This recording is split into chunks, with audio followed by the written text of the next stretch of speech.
Sepanjang tahun 2024, politik di Indonesia bergoyang dan berdansa dalam pesta demokrasi. Pemilihan presiden dan legislatif menjadi pembuka kerasnya politik di tanah air. Tiga kandidat Capres-Cawapres, Anies Baswedan, Muhaimin Iskandar, Prabowo Subianto, Gibran Rakabuming Raka, dan Ganjar Pranowo Mahfud MD yang menjadi kontestan kemudian dipilih dalam Pilpres 2024. Rakyat memilih dan menentukan dalam bilik suara. Dalam hasil hitung cepat, pasangan Prabowo Gibran unggul dengan suara 50% lebih. Jadi peta politik 2024 itu mengkristal dalam tiga kandidat pada saat itu, yaitu yang seperti saya sampaikan tadi, Ganjar, Prabowo, dan Anies. Nah, terbentuknya tiga polar ini, tiga poros politik ini, Nadila, saya mengistilahkannya tripolar. Tripolar ini sangat dipengaruhi tiga yang lainnya. Pertama adalah tiga king queen maker utama yang mewarnai politik Indonesia di 2024, yaitu satu, Joko Widodo yang pada saat itu sedang menjabat sebagai Presiden Republik Indonesia. Yang kedua adalah Megawati Soekarno Putri yang menjadi pengusung utama dari Ganjar Pranowo. Dan yang ketiga adalah Surya Paloh. Nah, Surya Paloh yang kemudian mengkristal menjadi koalisi perubahan yang mengusung Anies Baswedan. Itu peristiwa yang mewarnainya. Komisi Pemilihan Umum kemudian mengamini hasil hitung cepat. Pasangan Prabowo Gibran menang dengan angka di atas 50%. Pilpres 2024 berlangsung satu putaran. Namun meski kalah di Pilpres, PDI Perjuangan menjadi partai pemenang di Pileg 2024 dari 8 partai yang lolos ke Senayan.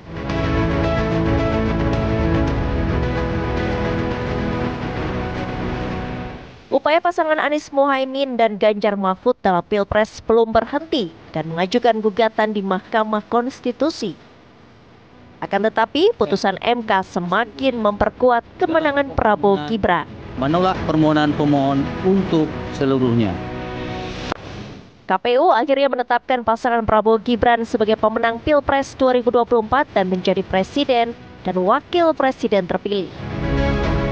Prabowo Gibran menjadi presiden dan wakil presiden RI untuk periode 2024-2029. Melakukan satu proses politik yang cukup panjang, bahkan mimpi untuk menjadi presiden yang dilakukan oleh Prabowo Subianto sejak 2004, mencalonkan diri dari konvensi Golkar, kalah. Prabowo Subianto tidak patah arang, bikin partai politik 2008, 2009 ikut berkompetisi maju Pilpres berpasangan dengan Megawati saat itu sebagai calon wakil presiden, kalah dengan SBY. Prabowo tidak berhenti. Di periode selanjutnya, Prabowo Subianto juga menjadi calon presiden, menantang Jokowi yang diusung oleh PDIP, kalah. Tidak patah arang lagi, Prabowo Subianto 2019 maju lagi sebagai calon presiden, kalah. Tidak patah arang di 2024 untuk yang kesekian kalinya. Prabowo bertarung secara politik dan akhirnya takdir politik kemudian menentukan Prabowo sebagai presiden terpilih. KPU juga menetapkan 580 anggota DPR RI 2024-2029 terpilih yang akan menduduki Senayan. PDIP menjadi partai pemenang yang memperoleh sekitar 18% kursi di Dewan Perwakilan Rakyat. Para perwakilan rakyat, anggota DPR dan DPD kemudian dilantik untuk bertugas di Senayan. Mereka juga kemudian menentukan siapa pimpinan DPR, DPD, dan MPR yang akan menjadi garda terdepan dalam legislatif di Indonesia.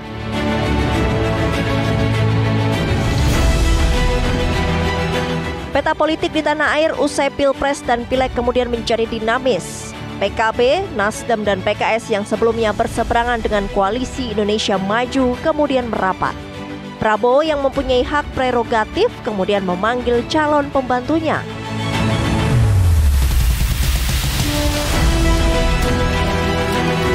Indonesia kemudian mempunyai presiden dan wakil presiden baru.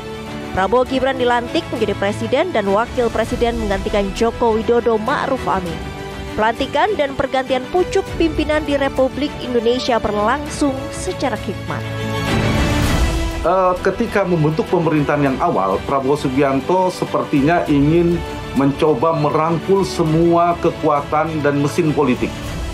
Nah, itu berhasil dilakukan kecuali pada PD Perjuangan yang agak abu-abu ini. Nah, sehingga 2028 ini saya yakin sampai 2028 koalisi Prabowo ini akan relatif solid. Nah, yang menarik adalah potensi petanya lagi-lagi ada 3. Saya mengistilahkannya cinta politik segitiga. Ada Prabowo Subianto, ada Joko Widodo, dan Megawati Soekarnoputri.